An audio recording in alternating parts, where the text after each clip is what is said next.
Okay, we're on. Welcome Right, back to Speedrun fantastic. Change the World. We're now here with Gargoyle's Quest by RogueLink. Gargoyle Quest 2. I'm gonna get all mixed up. To be fair, it happens a lot. But yeah, whenever you're ready, count me Cool. down. Yep. So yeah, I'll give you a countdown. 3, 2, 1, go. So this is Gargoyle's Quest 2. For those following with the incredibly detailed Gargoyle's Quest timeline, this game's actually a prequel. It takes place 100 years in the past compared to Gargoyle's Quest 1. At the end of Gargoyle's Quest 2, if you actually, played the game casually or something, or listened to the text, Brager mentions how Gargoyle's Quest 1 is the second time that Firebrand has defeated him, and this game is actually the first time that Firebrand has defeated Brager. Although this is technically a different Firebrand. Like, this is a distant ancestor of the original Firebrand. This Firebrand is his own Firebrand, but the Firebrand in Gargoyle's Quest 1, Demon's Crest, and the Marvel vs. Capcom games, those three are all the same Firebrand, funny enough. So a lot of the mechanics for this game are the same. There's a few key differences, like this game is a bit more finicky in terms of lag. So there's going to be a lot of very precise kills. This first, there we go. Especially these ghouls. These ghouls just lag the screen like crazy, especially if there's 2 or more of them on screen at once. So that can be kind of rough. But for the most part, this level's kind of straightforward, just very precise jumps. Very similar to the first Gargoyle's Quest game. The first 2... Oh boy. That was a little awkward, having some controller issues there. The first 2 levels in this game are the most difficult, because you have such a small amount of health.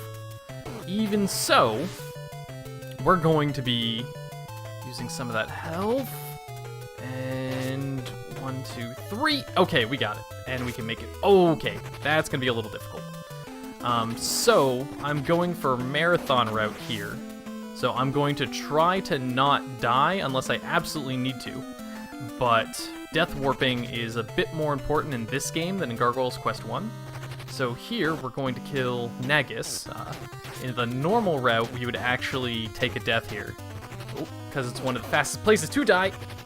Nagus giving us a pretty bad pattern. Honestly, not the best.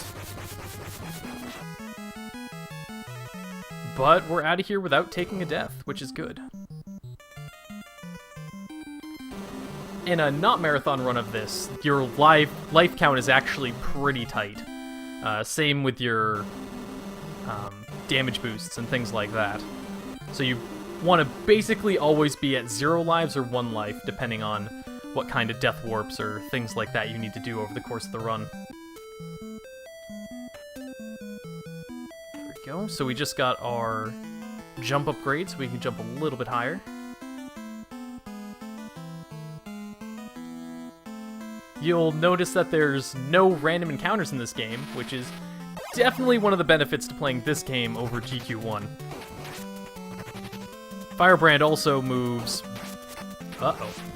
Firebrand also moves pretty fast through the overworld in this game as well, compared to Gargoyle's Quest 1.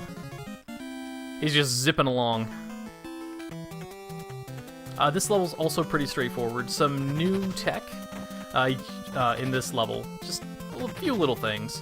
I used to have the world record in this game until relatively recently, so there's some relatively new strats that were found. I'll be showing some of them off, like this little skip right here, which is nice.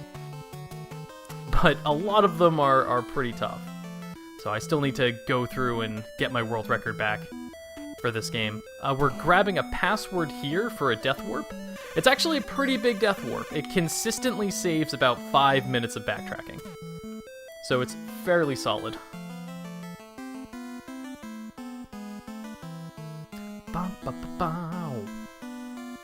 always find myself singing to the overworld music in these games.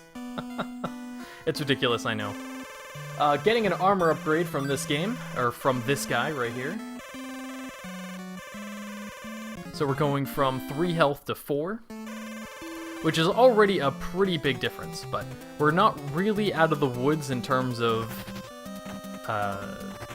ridiculously low life totals until we're done with the forest.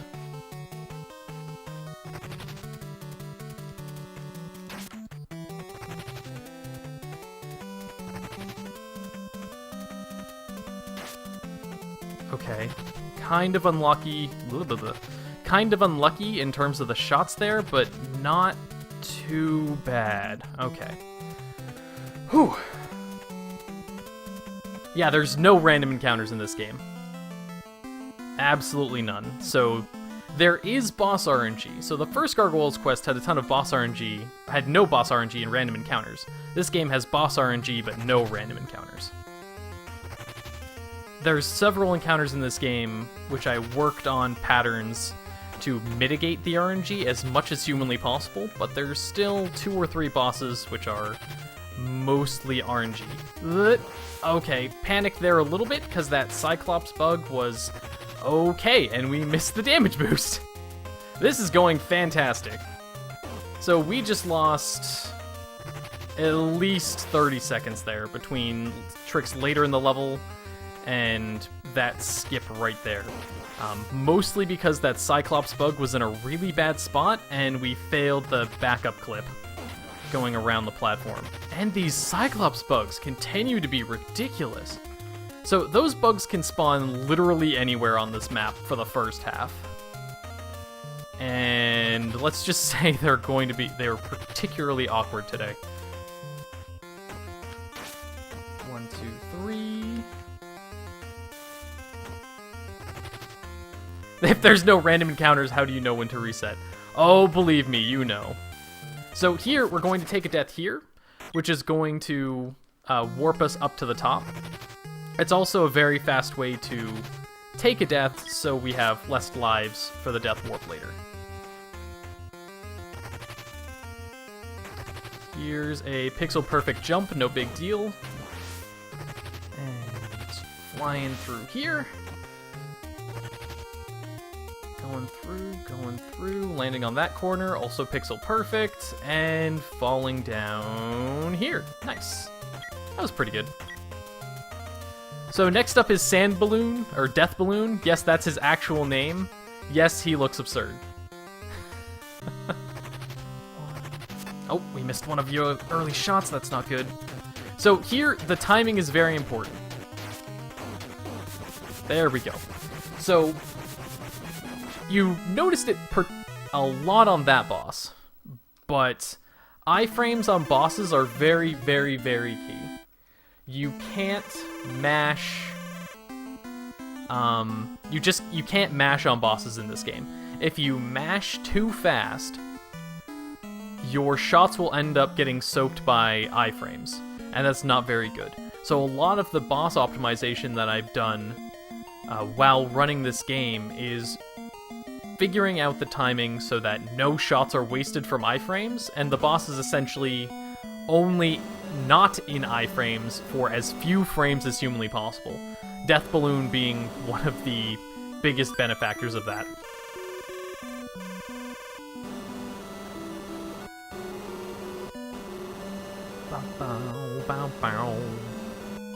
So this is our friend Majora again. Basically fulfilling the exact same role as last game, telling you you're the Red Blaze and all that jazz. The reason why we went to the forest was actually to collect the parts to make the Dark Candle in order for him to do his whole spiel there. He gave us a wing upgrade, which is both gating us and preventing us from walking past this guy. He doesn't let you past unless you have the upgrade. And also allows you to get over this pit. This is easily the hardest jump in the game. Oh, shoot. Okay. So that's why I have extra lives. I hate this jump so much. You mind if I read a quick donation? Yeah, go ahead! Okay, yep, you're good. Alright, we have $1 from Final Flame, who says, gotta put JP's soundtrack back in the lead. Save the there you frames." go. So yeah, that is literally the hardest jump in the game. And there's nothing you can do to make it easier? Like, Nintendo just expected everyone to be able to make that jump. But we just slightly missed it at the end there. But this is exactly why I do marathon routing for lives. Because dying there would have lost us about 3 minutes of backtracking. So, yeah. This game is also pretty brutal when it comes to death. Especially with the fact that you have very specific passwords in order to warp to very specific places after certain levels. But hey, on a positive note, we only have to die once for the death warp now, so that's cool, I guess. Powering through here. One of the things that we got from an earlier boss was these brick break shots. And that's what's allowing us to break these bricks. It's also one of the few attacks that actually damages these little bats. You can damage boost through there, but taking that death has me kind of shooken up a little bit, so losing a small amount of time going through there. Here, this boss is actually pretty sweet. You want to make sure to catch him early, get all of those attacks on the way down, hover slightly so you can try to manipulate him. Looks like we didn't quite get it, though he's almost dead. He should be flying towards us, and there we go. Nice. Oh, that was a really good boss fight, actually. And we're out of the Sand Palace. Now, we did all of that to get the Gremlin Stick. And we need the Gremlin Stick for the Lord or Duke or whatever kind of landowner rules this town. So we're going to take that last death, go back to that password we got a little while ago, and save all that backtracking. Because we do that death warp is actually how we're able to beat the TAS, because the TAS was built with no death warps allowed, and the TAS is only like 2730 or 2732, so it's totally possible to beat the TAS. I believe the top 3 times on the leaderboard actually beat the TAS.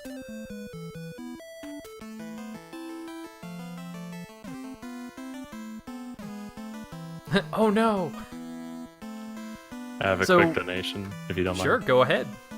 Alright, we have $20 from Tina Hacks, who says, Nice. "A greeting from Germany. Long-time watcher, first-time donator. Let's kick not having Watered's butt. I think this is good for 50 cents per random encounter on my end. Donation goes Nice. to RogueLink's choice."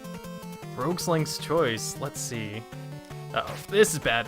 And, okay, we're good. RogueLink's choice, RogueLink's choice. How's the blind incentive going? Let me check real quick. Oh, it is met. Complete. Oh, fantastic. So, Every let's... incentive has been met. That's awesome. So I'm going to be a monster and put it towards saving the animals. Because why not? Because killing's winning, and you gotta make it somewhat of a competition, right? So we're spamming B to go through this guy. Getting another boss fight.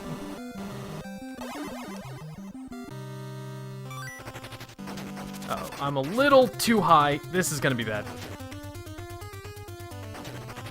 Have to do this the fairly casual way. There we go. Whew, that was a terrible fight.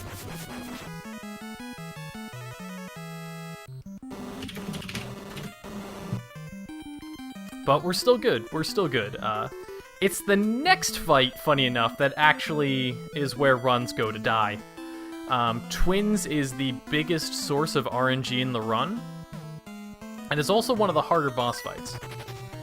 Fortunately, we do have enough lives to follow the proper death route still. We only lost... Actually, I don't think we've lost any extra ones yet. We almost did on that boss, but not too bad. There we go. Nice.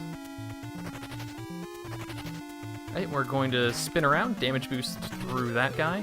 You really don't want to kill that bee, because if you kill that bee, it will spawn another bee in front of you. And believe me, a bee in front of you is much more awkward to deal with than a bee behind you. Okay, we're going through this top area right here, mostly to reduce lag. There's these green enemies. You kind of caught one of them for a little bit. They lag this game like crazy. Plus, if you go low, you spawn a ton of enemies. We're going to take one death here to get a full life back. Usually you'd go to 0 here, but we're going for more marathon safe routes. Okay, good luck so far. Now we want to fast. Okay, 2 slows. That's not optimal.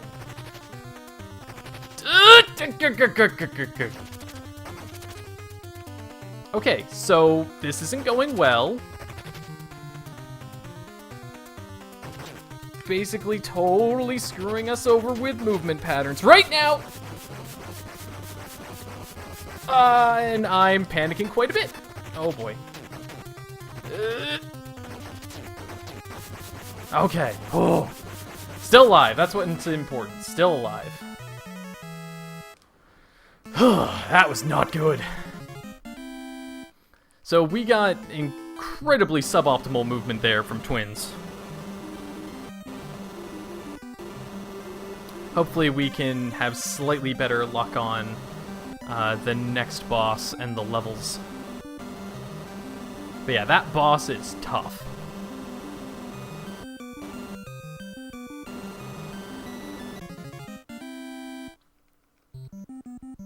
Boop. So that was the one of the bosses we killed earlier was the fake king. That was the real king. Now the real king told us to continue the plot. So we're going to continue the plot. This is a praying mantis. He's actually pretty easy. It's mostly timing your attacks again, similar to Death Balloon. If you find just the right spot, he can't damage you at all. It's pretty great. It's Scyther? Yeah, it's basically Scyther. Don't panic! This level's not too bad. You can actually do it completely without the tornado. I don't know if it was designed to use the tornado, but you also have a fresh jump upgrade from the king, so it lets you stretch your wings in that regard as well. Whoop.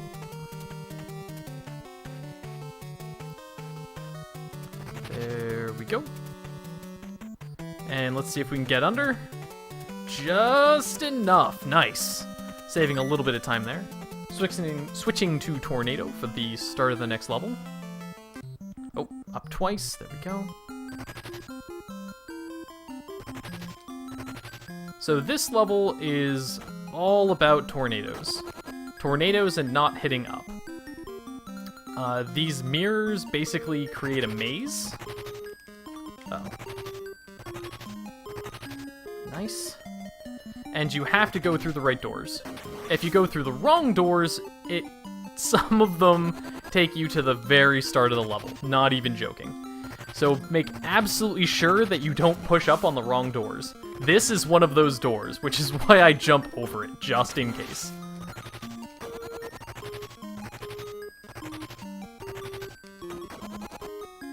Nice.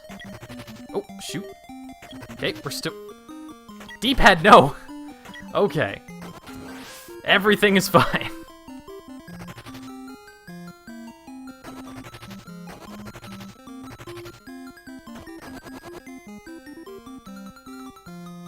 It's that particular door, too, is particularly finicky sometimes. I don't know why. So here, you would usually try to slide through them without taking damage.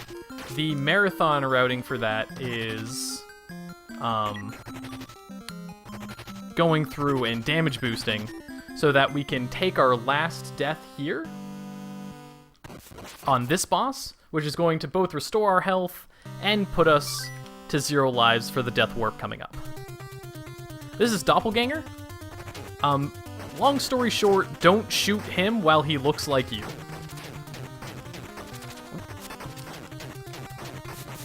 And he didn't even turn into us, so I'll take it. That was actually very good RNG on that boss. Probably made up for the bad twins fight.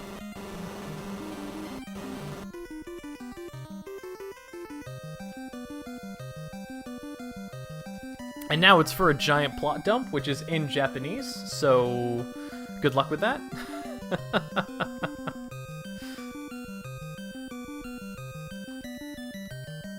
This is actually one of the few places in this game where Japanese loses time over English. But even with that giant text block, Japanese still saves about 1.5 minutes, 2 minutes in this game. Ba ba ba. Picking up one last password for the final death warp of the game. This whole area is a maze, but we know exactly where to go, so it doesn't even matter.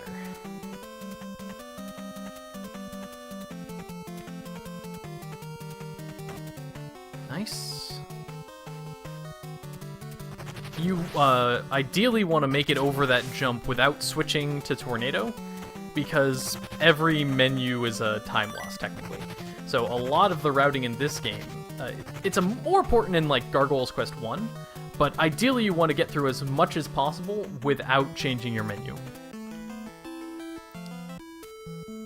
The menu times are actually reasonable in this game, unlike Gargoyle's Quest 1, where not opening a menu can save you, 10-ish seconds.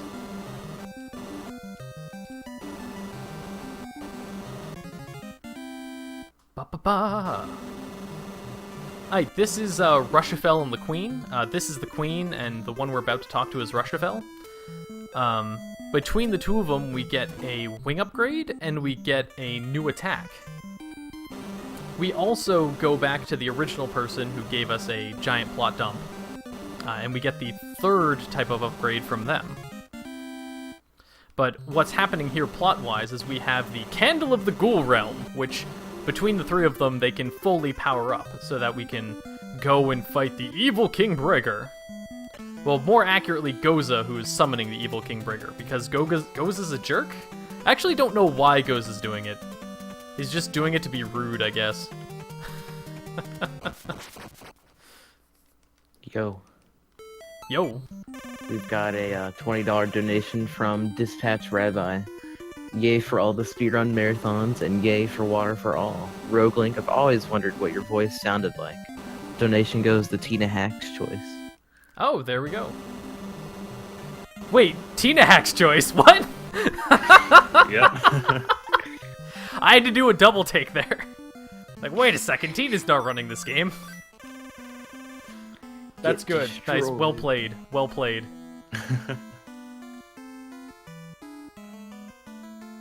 So, second to last level here for Goza. It's actually not that bad. Always makes you think, ah, cha-cha, yeah. This walk cycle is legit. And coming down. A nice little shorthand for this level is every enemy is killed with 2 claw attacks. Claw being your strongest attack at this point in time. There we go, nice kill. Usually that monster shoots 3 shots at you, but if you shoot your claw attack soon enough, there's actually too many sprites on screen, so it doesn't shoot anything. Well, more accurately, adding 3 things would push it over to too many sprites on screen, so it just doesn't. There we go. Nice. Pretty solid level so far.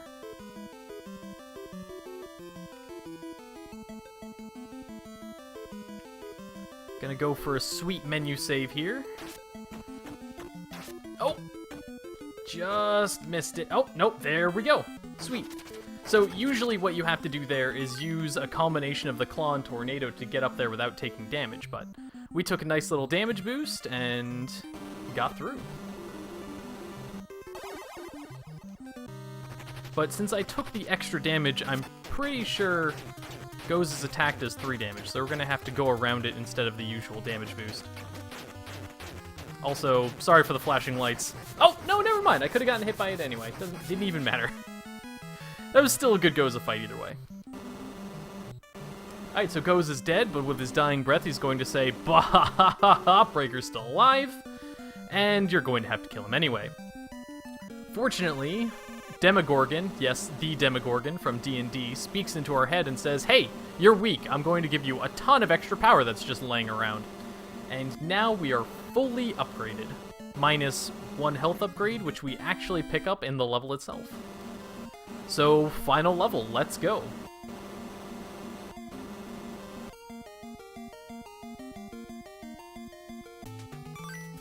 That was dumb. There we go. Lots of wasted menuing there. Damage boosting there so that we can go over the invulnerability or the instant kill spikes.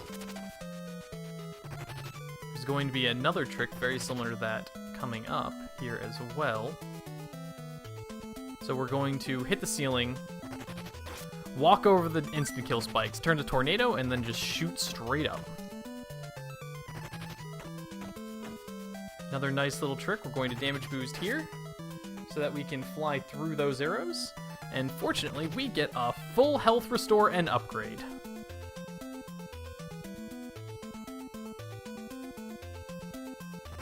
Whoop. Oh boy, that's bad. So, had some awkward jumps there.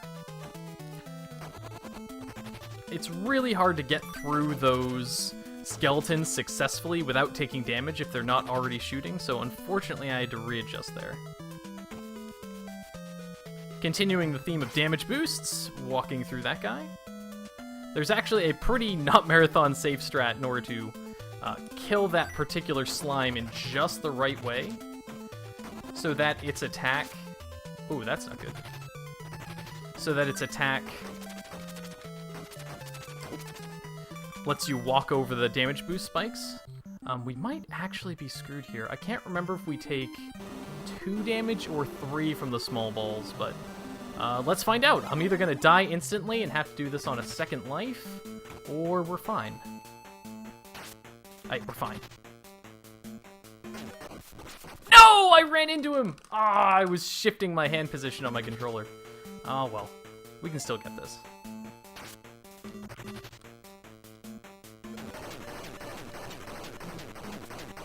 And he's dead. There we go.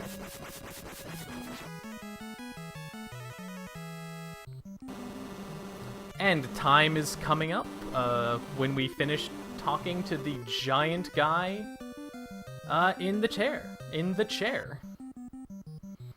But yeah, that was a little rough. But not too bad. And you're looking for a fade to black. And time. There we go. Might have been a little overestimate. I estimated fairly aggressively. But hopefully it was a sub 3 seconds away from estimate. Yo! 27:57. Yeah, like, what was it? A week or 2 weeks ago, I was de-rusting it, and I'm like, 28 might have been a little aggressive, but oh well, we'll go with it. Yeah, good job, dude. Yeah, thank you. Yeah, that twins fight basically made me concerned for sub 28. But the rest of the run was pretty solid, so there we go. I enjoyed the RogueLink block. Oh, thank you very much. In coordinates with the Tina Hacks block. But up The next Rogue we're Tina going block. into up next we're going into the first part of the Sonic block with Blaze and Zeddy. And unless we got any